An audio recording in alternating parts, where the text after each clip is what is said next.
ആദിത്യമോനും അതിഥിമോളും തൃശ്ശൂരി ട്രെയിനില് പോയി തൃശ്ശൂരി ട്രെയിനില് പോയി അവിടെ ഗൂഡ്സ് ട്രെയിനിന് ആദ്യം കണ്ടത് യാര് ആദ്യം കണ്ടത് യാര്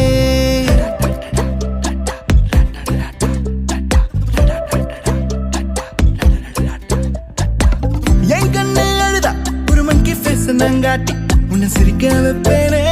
என் தங்க மகனே